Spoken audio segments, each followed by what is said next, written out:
Remember that creeper that blew up your house, the skeleton shooting arrows at you, or the witch with those poison potions? Well, it's payback time. You know that feeling when you spent hours mining precious ores and collected a bunch of emeralds, hoping for a fair deal with those adorable villagers, but instead, you encounter a sneaky villager trying to scam you? Well, it's time for some revenge. Okay, maybe that was too much. I should probably calm down. Using a sticky piston, a slime block, some redstone dust, a pressure plate, and placing ice on the floor, you can create a trap like this. Once the villager steps inside, you experience jump and push from side to side, just to remind him not to scam others. The warding is a hell of a mob. Wardings are so overpowered, and dealing with their power can be quite challenging, sometimes even frustrating. So here are some nice ways of trolling them. Since wardings are immune to damage from fire or lava, we will need to get creative with our traps. One option is to build a trap using a combination of lamps, redstone, and pressure plates. This clever setup will leave the warden perplexed, wandering from side to side, unable to comprehend what's happening. Now, here's another simple yet effective trap that only requires piston and redstone dust. Once activated, the warden will be forever trapped, compelled to follow the sound of the pistons.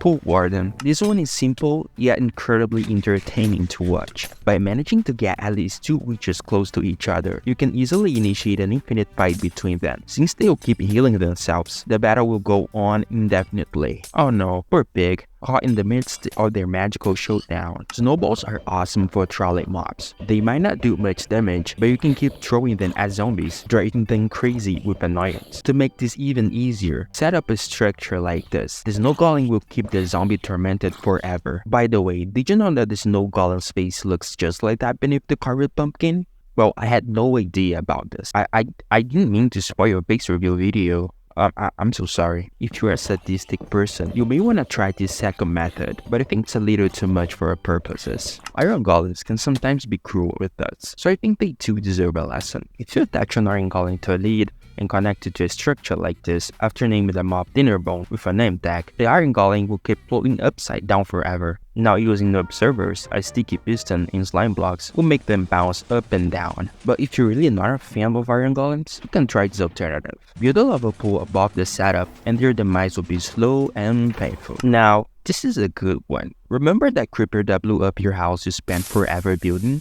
Well, guess what? It's payback time. You know what creepers are scared of? Cats. Yeah, I don't know why these creatures are so adorable. But check out this creeper, practically begging for its life with a cat above its head. Or look at this setup where the creeper is surrounded by cats on both sides. And I think you'll agree with me when I say it's still not enough for the damage they caused us. So here's a really evil one we can make.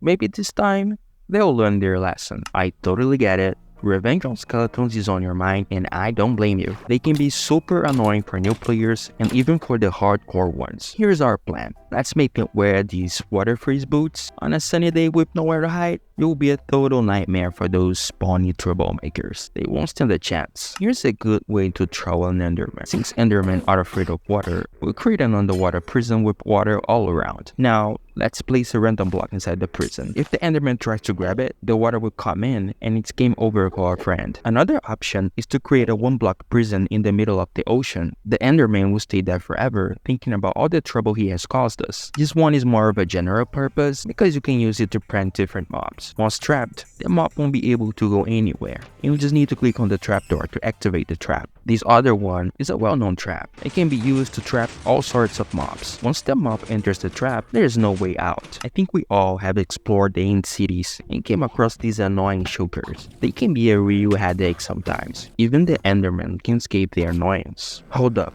it wasn't me. Oh. Once again, we rely on our trusty friends to aid us in our mission. They've been great allies before, and they'll surely come through for us this time too. All we need to do is place some snow golems next to a shulker inside a structure like that, and the mob won't dare to annoy us ever again. Easy peasy. Okay, this next one isn't exactly a prank, but I thought it would be cool to show you. If we attach a bunch of axolotls to leads, it'll look like we're holding a bunch of balloons. And here's the cool secret. We can make them levitate with this simple command. Now just attach them to some structure and we've got an ultra cool decoration made of axolotls. So you thought we were done with you, huh? Here's a cool trick to make a villager a bit nervous. Turn on this redstone setup with some redstone dust and watch as it shoots a bunch of arrows toward the villager. The funny part, none of the arrows will actually hit the villager, making them super anxious. The best thing is that this trick works for different kinds of mobs too. Last but not least, it's kinda weird. I don't even know what to say. You gotta see with your own eyes.